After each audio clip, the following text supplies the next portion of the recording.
talking all things KC with our 55th elected mayor, Mayor Quinton Lucas of Kansas City, Missouri. Mayor Lucas, a tow truck driver was charged with harassment after an incident with a television news crew. That happened like last week. But there have been several incidences with tow truck companies concerning parking with downtown. There are several upset Kansas Cityans. Mayor Lucas, what can you tell your constituents about this tow truck problem we have in Kansas City right now? You know, a few things. First of all, I commend the prosecutor's office for bringing charges. That is something that you have also seen happen in the past. We will continue to make sure that people are playing by the rules and following them. Our tow truck drivers provide an important service to our community, of course, but they do need to make sure they follow the rules. So I'm glad that there was a thorough investigation. There was a call, there was follow-up, there were charges. I hope that deters others who are trying to act irresponsibly. And the thing sometimes about tow truck drivers, like other positions where people just have so much power, there's this question of who will ever check them. It is important people know that there is a check on what it is that they're doing. And so I'm glad that we saw charges come out of that. Mayor Q, Kansas City has been significantly affected by federal job and funding cuts with approximately 6,000 positions at risk. How is the city addressing the economic and social repercussions of these reductions, particularly in the essential services like food security and just public health overall? You know, I think, first of all, we share the concerns with everybody, particularly in public health. Just last week, we were spending time talking about Black maternal health in our community, where we see outcomes still be far inferior for Black mothers who are going through the healthcare system, even Black mothers with the same amount of money as their white peers and others. Federal government cuts are having a negative impact on our ability to deliver good care and to support particularly those who live on the margins of society. A few things that we're working on. One, making sure we're shoring up our own fund balance to address these issues, making sure we have resources. Employment opportunities for those who work in the federal sector is important for us.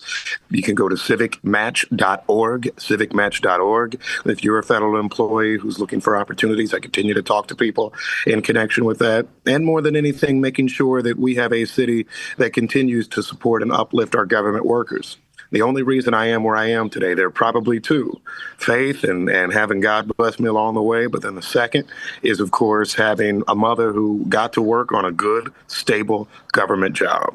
We need to make sure that we let these people know their value. We need to make sure they get paid. We need to make sure we lobby in Washington to try to keep their jobs as much as possible. And that's the sort of thing we're working on. We're putting on for Kansas City right here on Hustle and Shine in the morning with Mayor Quinton Lucas.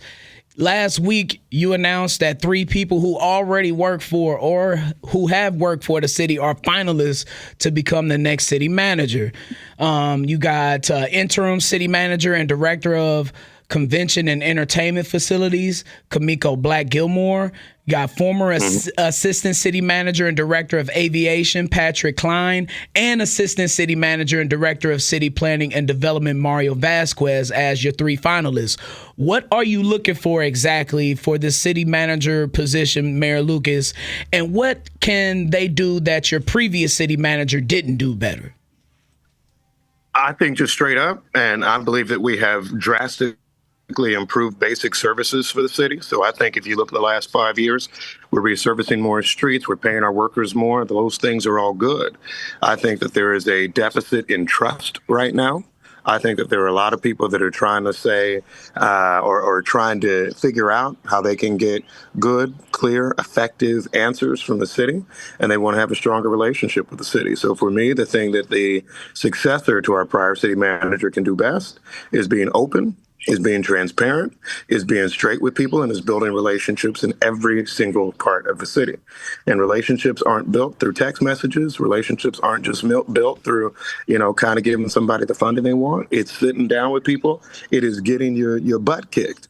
And Brian, I know you follow me on social media. Anybody who does knows or follows others. I got my critics.